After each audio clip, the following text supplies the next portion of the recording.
So for whatever reason, it seems like a lot of people are not going to be supporting our president in the upcoming elections.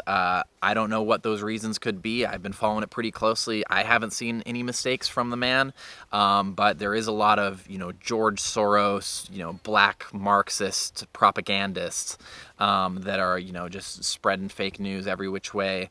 And there is also just a deep-seated hatred for the concept of freedom itself that a lot of leftists have, in our core, and I can totally relate to that. And so people aren't supporting him. And also, for whatever reason, they're not supporting Mr. Biden. They don't want to vote for him either, despite him being sharp as a tack, totally uncompromising, totally principled, and totally accountable to the people. And so, for whatever reason, despite the two smartest, most qualified, best candidates in the entire country being on the ballot, it's not good enough for the snobby Americans who are looking for a third-party candidate.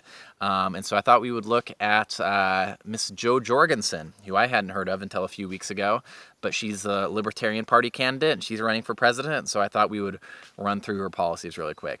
So not to give away what we're about to go through right now, but I will say in general, I think there's a lot of issues which Ms. Jorgensen is better than both the Democrats and the Republicans on, those being principally issues of government overreach and big government catering to the powerful.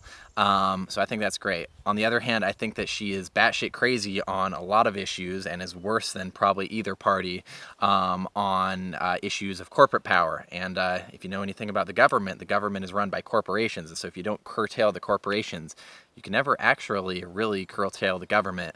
And so that's where I think she's wrong. But let's go ahead and run down her specific policies. And so the first one is government spending, deficits, and debt.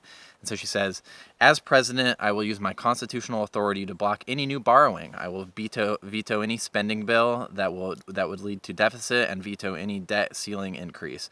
I will give every cabinet secretary a specific spending reduction target to meet and hold them accountable. There is simply no excuse for sticking our children and grandchildren with the bill for these bipartisan bloated budgets. I think that makes sense in general, that we shouldn't be spending more over the long term than we're bringing in, or that we shouldn't be increasing the debt in the way that we have been over the last number of years, so that future generations have to pay it off. On the other hand, right now we're in the middle of a recession due to the COVID outbreak and the quarantine, which is nobody's fault, but it's just, the response is people's fault, but the virus is just a natural process. And these things happen from time to time. And so when you have a recession like this, there is a way to get out of it, and it's well known, and it's called Keynesian economics, which is stimulating the economy through government spending during times of economic crisis. And the reason you have to do that is because for capitalism to work, you need constant growth, because if people don't think that a year from now the economy will be bigger than it is today, then they're not going to spend their money today on something that they would only be able to get tomorrow. Rather, they'll hold on to their money today and not invest that. And so if people don't think the economy is going to grow because nobody's working and there's a recession like we have right now, it's only going to get worse. And this is what we saw during the Great Depression.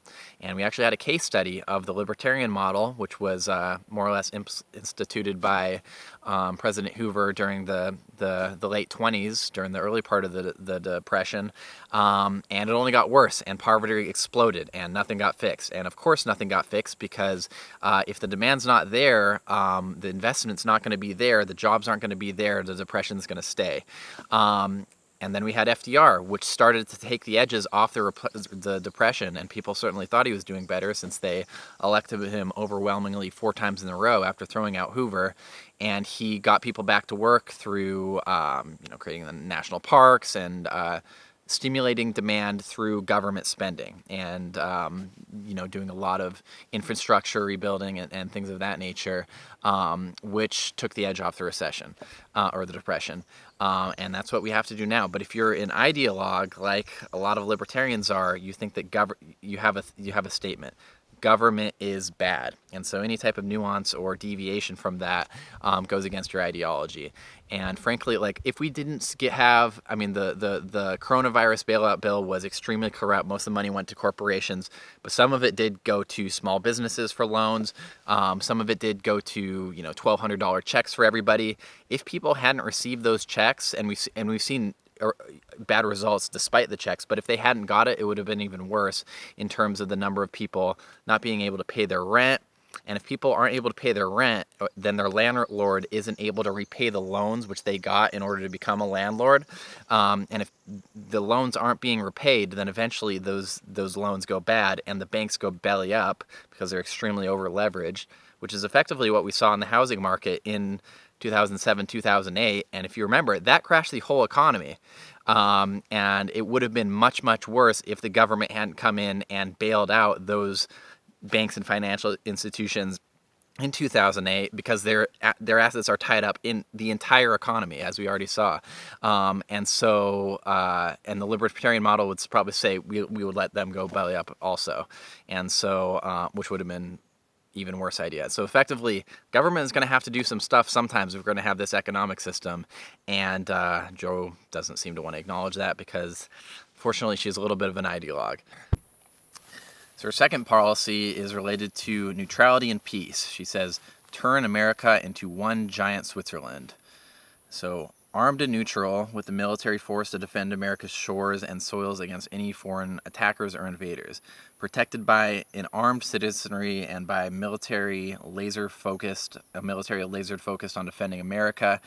No U.S. involvement in foreign wars. Some snaps for that. Bring home our 200,000 American military personnel stationed in foreign countries. No U.S. military aid to foreign governments. That's an interesting statement. So yeah, I think that's a much better idea. We spend about $750 billion a year on the military. That's about 60% of discretionary spending. That's like more than the next 9 or 10 nations combined, and most of those nations are already our allies, some of which we subsidize their military spending with. And so also the idea that we should stop giving military aid to other countries, I think that's a good idea also, because most of the governments that we give military aid to are in the Middle East, and they're tyrannies and monarchies, as well as Israel, which uses that money to expand it to the West Bank and bomb people, as does Egypt and Saudi Arabia and the United Arab Emirates. These aren't people we should be giving our money to. And so I think that's a good idea. All right, so next is healthcare. She says Republican and Democratic policies over the past 50 years are the reason healthcare has become so expensive. Their latest proposal to fix healthcare will further micromanage your doctors and restrict your access while failing to solve the underlying problem. They differ only on whether this should be done by the private insurance companies or government bureaucrats. This is the exact opposite of what needs to be done. We can reduce the cost of healthcare by 75% by allowing real price competition and by substantially reducing government insurance and insurance company paperwork. This will make healthcare affordable for most Americans while also reducing the cost of legacy programs like Medicare, Medicaid, and the VA. And so maybe I'll start with the last bit first there. She wants to reduce the costs of programs like Medicare, Medicaid, and the VA. The reason she wants to do that is because those are government programs. And if you're a libertarian, you know that the government is bad. And so you have to reduce programs that are spending money from the government. In reality, people with if we got rid of Medicare, Medicaid, and the VA, the already dysfunctional healthcare system would get a lot worse, and veterans wouldn't be able to have healthcare, and the poor wouldn't be able to have healthcare, and there would be many millions of people without healthcare.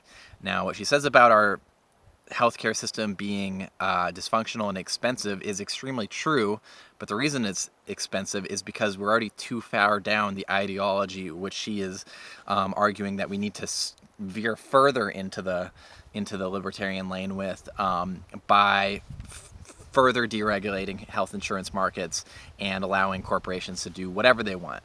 And one of the reasons I'm not a fan of Obama, I'm certainly not a fan of Obamacare, by and large, but one of the things that Obamacare did was it greatly complicated the healthcare markets because it mandated that people could not be denied for pre-existing conditions, which previously, if you had a pre-existing condition, you couldn't get healthcare because me, the healthcare company or the health insurance company, why should I have to take this cancer patient, which I'm going to have to spend tens of thousands of dollars on, when I could just not have them to the rolls and then make more money overall by reducing my costs?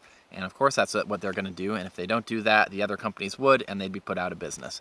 And so pre-existing conditions were a huge problem. Obamacare tried to fix that within the framework of a privatized healthcare system, which I think was a mistake. I think you should have moved to a single payer system that the rest of the world did, but I'll get that in a second. But because he did that, that created a more complicated system in order to help people that were sick get health insurance. It also helped increase costs a little bit in terms of, people are going to have to pay for their fellow man who has cancer if we're going to ever have health care. But that's just the nature of healthcare in general. And so that's a question for society. I would say that we should take care of the sick. But the implication of this type of policy is that we don't. And then also the idea that the problem is that there's not enough competition in the markets, and so that's what is driving healthcare costs up is totally wrong. The reason that the bureaucracy, which he talks about in terms of reducing government and insurance company paperwork, is so high is because of how many different HMOs and health insurers there are across the states, all around the country, that you need to have an entire administrative team filing paperwork to even get your health care. Now, and about 17% of all healthcare costs are wasted on administrative stuff, which is one of the reasons we have the most expensive healthcare in the world.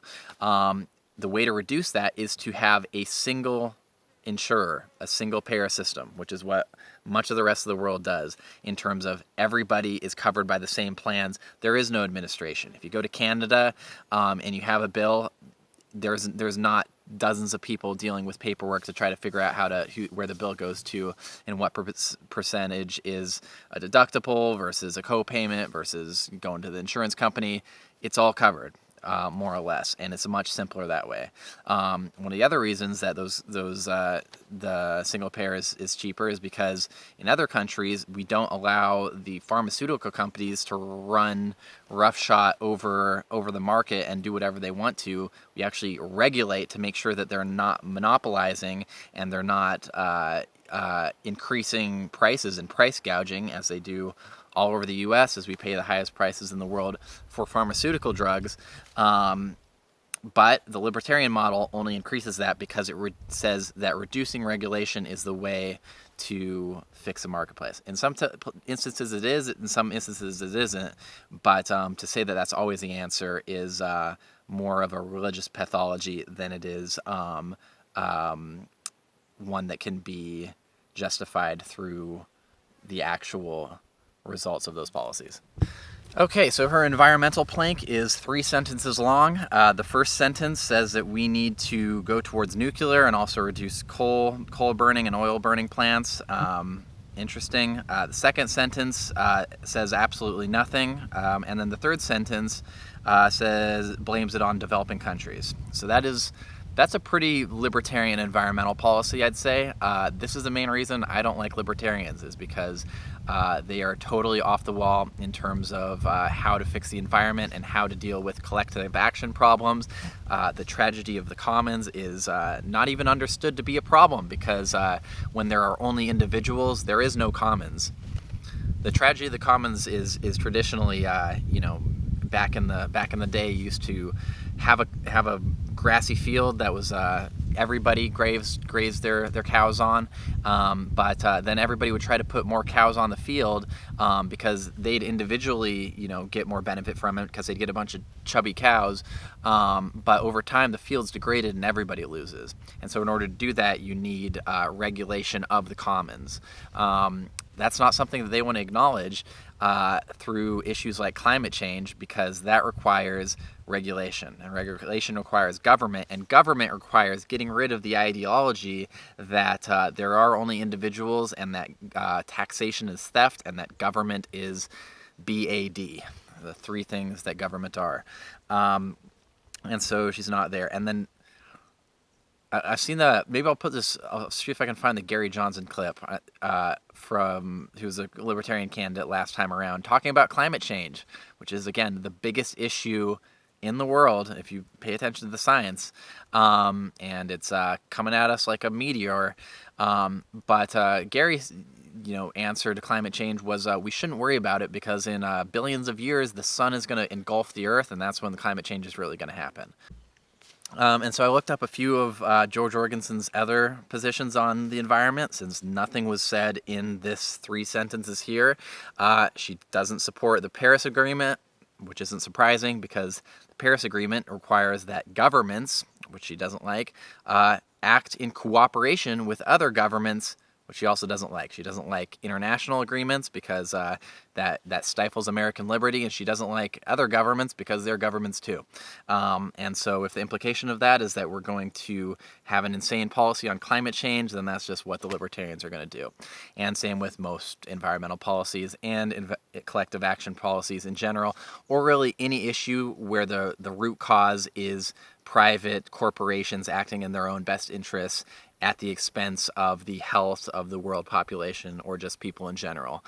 Because externalities are not something that are taken into calculation when everything can be solved through an open marketplace and lack of regulation.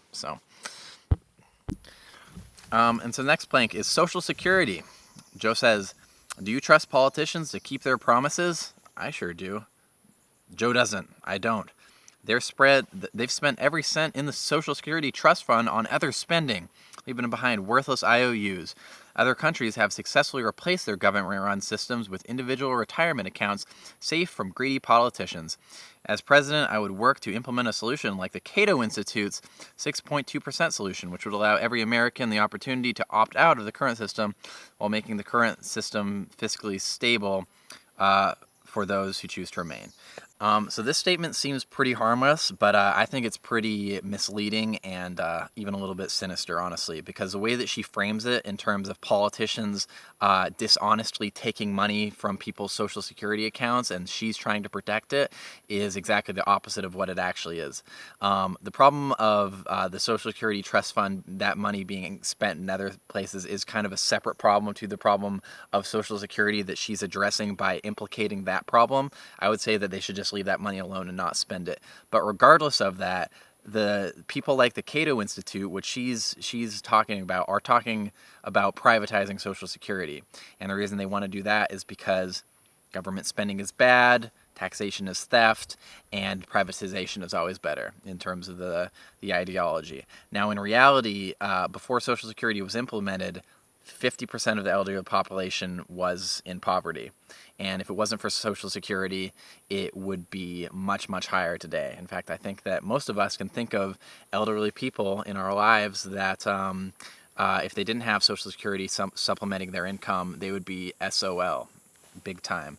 And so it's been the dream of neoliberals and libertarians to privatize Social Security for decades, but they're just not able to do it because it's such a popular program, because it's so effective. In fact, only 1% of all the money spent on Social Security goes to administration. The other 99% go directly back to benefits. And so because it's so popular, they need to come up with weasel words like this or justifications in the name of saving Social Security, which amount to actually privatizing it. And so in reality, Social Security adds nothing to the deficit or the debt. In fact, we have a surplus up until about 2034 with Social Security, meaning that for the next 14 years, 100% on the dollar could be paid out in benefits. Now, there is going to be a problem in a little bit as there's more retired people from the baby boomers retiring, that eventually we're going to need to increase benefits or adjust it. But the way you would do that is lifting the tax on, or the cap on taxable income. Right now, the Social Security tax only goes up to about $130,000, and given how rich the richest people are, that means a ton of the income generated in the U.S. is not taxed for Social Security. That's a policy that I'm sure that she would not support doing in order to save Social Security, because that would require increasing taxes on the rich. But again, taxation is theft, so you can't do that. And so instead, they go around with weasel words talking about ways that we could privatize Social Security and framing that as saving it. All right, next one is trade and immigration. She says, the freedom to trade and travel are fundamental to human liberty. As American citizens, we should be able to travel anywhere that we choose and to buy and sell anywhere in the world. As president, I will use my constitutional authority to eliminate trade barriers and tariffs and work to repeal arbitrary quotas on the number of people who can legally enter the United States to work, visit, or reside. So that's an interesting one. This is kind of the anti-Trump plank in terms of she supports both free trade, in terms of free trade agreements like NAFTA and PNTR, permanent normal trade relations with China, and the Trans-Pacific Partnership. This is what Trump ran against, and it was what won him the working class vote in the Rust Belt in Michigan and Wisconsin and Ohio. And she doesn't want to do that, but she's also wants to open up the borders for immigration, which is the other anti-Trump thing, which is to her credit, because a lot of quote-unquote libertarians are libertarian on the movement of capital, but when it comes to the movement of labor, they're not all about it. And so if you want to talk about any type of free market system, that's the type that Adam Smith or David Ricardo or whoever it was, the classical economists, talk about in their hypotheticals about how free trade would work. Free trade also entails the movement of labor, as in like flexible labor markets, which is the exact opposite of what we have when you put up a wall. And so at least she's being consistent in those regards. I more or less agree with her in terms of the immigration policy. On the trade, I think she's totally wrong again, because as long as you're competing with people making 50 cents an hour, that's only going to have the effect of driving down American wages, further increasing poverty here, and further increasing corporate profits and the income inequality in the United States as the corporations take all of the extra money that they're saving on worker wages and keep it for themselves. And so if that's not addressed, then all the other problems can't really be addressed, because the corporations run the world, and as long as they're powerful, we're in trouble. She doesn't want to address that, but at least she's good on immigration. So, all right, next one's criminal justice reform. She says, I am appalled that the United States ranks #1 in the world for having the highest percentage of people in prison. I'm also appalled that the federal government permits police to seize a person's assets without first convicting them of a crime and then keeping most of the assets seized. This is literally highway robbery. Literally. As president, I will use my constitutional authority to end federal civil asset forfeiture prior to conviction and pardon persons convicted of nonviolent victimless crimes. I will also work with Congress to end the failed war on drugs and other victimless crime laws. All right, yeah, this is one that I think is good. I think that we should definitely not have nonviolent drug offenders in prison. If anything, we should help people who are addicted to drugs and not criminalize them, making it harder for them to get work afterwards and rebuild their life, and making it more likely that they'll be pushed back into the poverty which led to the drug abuse in the first place, along with the misery that's associated with that. So I think that's a good idea. Civil assets forfeiture. Yeah, that's a good idea too. We should definitely get rid of that. That should be criminal. So I'm glad that she's doing that. And it's, again, when it comes to individual liberties and the power of corporations isn't involved in a given issue, as it is in this case, libertarians are great. On the other ones, not so much. The war on drugs, definitely need to get rid of. I think it's a huge problem. And if anything, it does more harm than good. Okay, this next one is her poverty plank, which I'm going to actually interject in as I read each sentence, because there's a lot to say and I don't want to forget what I said at the start when I get to the end. So she says, from 1959 to 1969, the poverty rate was nearly cut in half while the government did little to address poverty. However, after the war on poverty was fully implemented in the early 70s, progress stopped. So I presume that's true, but from 1959 to 1969, a couple of things. One is programs like Social Security, which I've already talked about, she does not support. We're starting to kick in, which was drastically reducing the poverty rate among seniors. And so that's an important part of that. Also, the economy was growing through that entire period, and that was the tail end of the New Deal period, which was characterized by highly regulated financial markets and laws like Glass-Steagall, making sure that banks couldn't do whatever they wanted, but in fact, had to keep depositors' money separate from investment banking risky activities. That's a policy that she would not support because it requires government regulation. And so these things are interconnected. Now, she's right about when she talks about poverty not poverty increasing after the early 70s.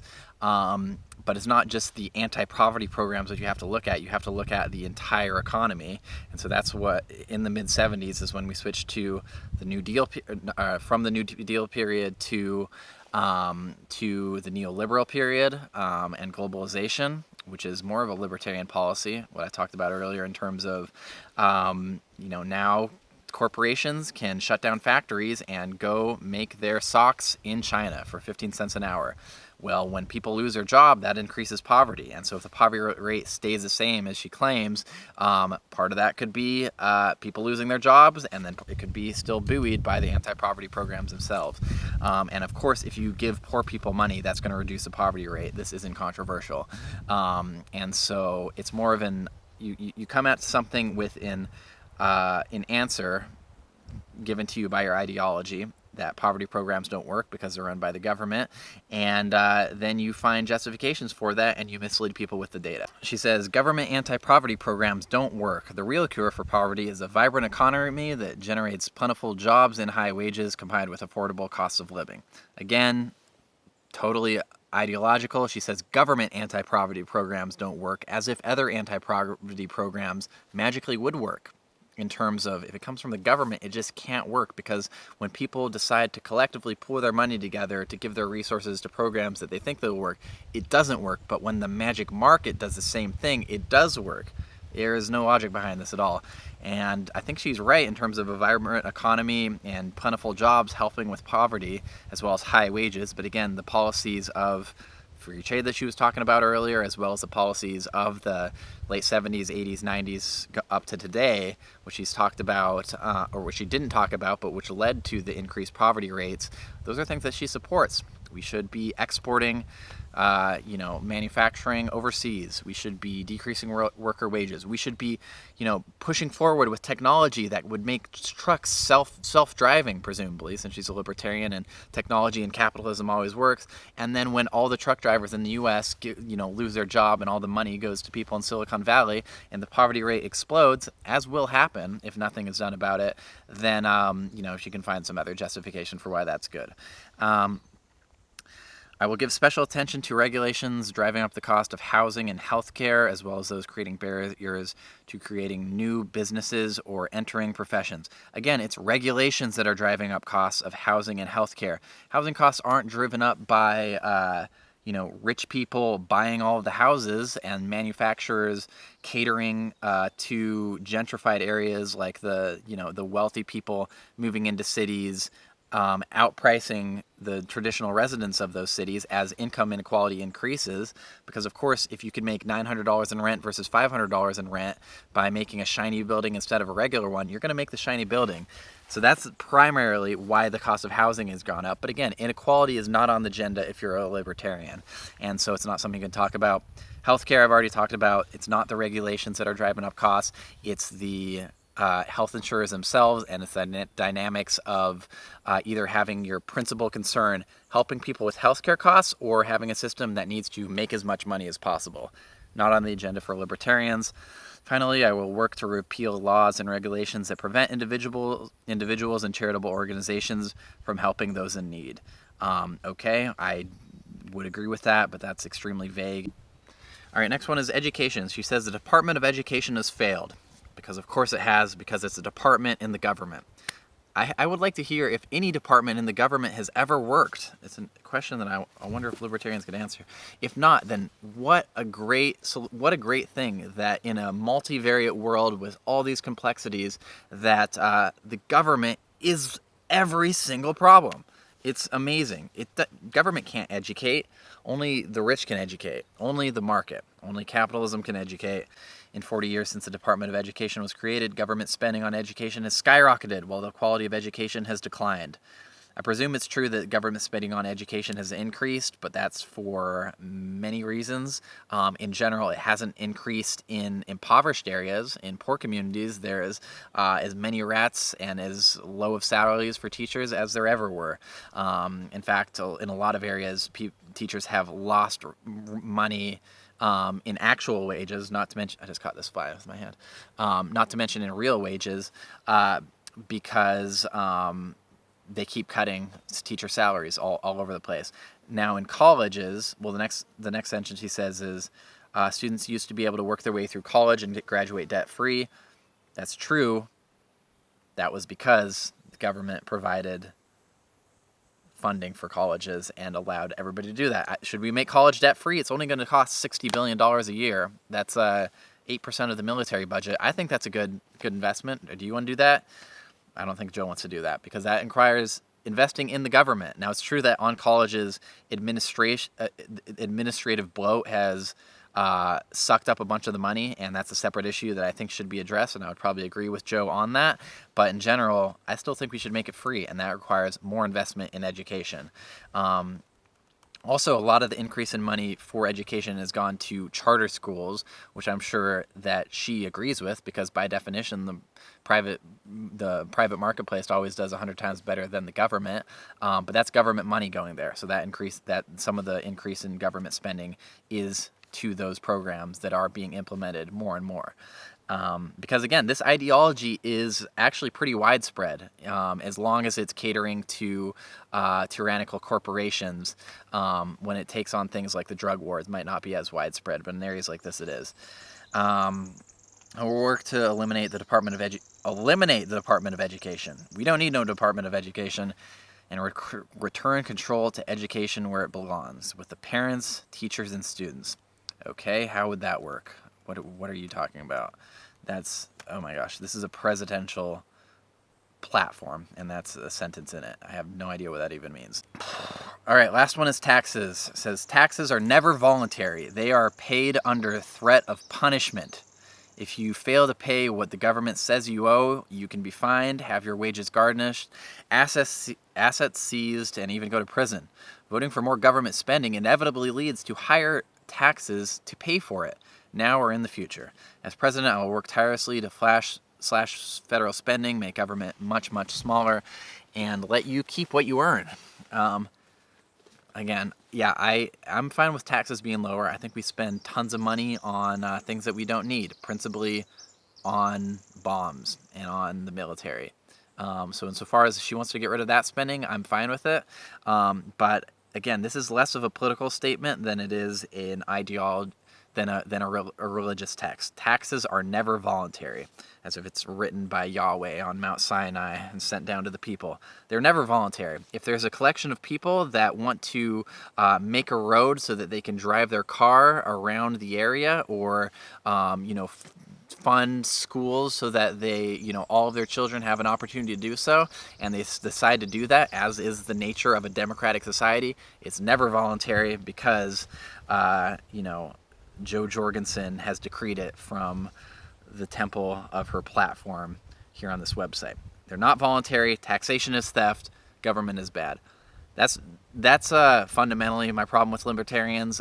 If I had to choose between Jo Jorgensen, Joe Biden, or Donald Trump, and I actually got to decide who would be president, certainly wouldn't choose Trump. I might even choose Jo Jorgensen, because I think that Biden's not very good either. But some of this stuff is nuts, and I might honestly even choose Biden. But regardless, she has no chance, so I would encourage people not to vote for her. And if you do insist to go third party, I would take a look at Howie Hawkins, who I think is much, much better on most of the issues, and is as good as her on criminal justice reform and military spending, but much better on the other ones. But in the end of the day, we have to get Trump out, so that's why I'm probably going to be voting for the other Joe, but I'm not going to like it. So.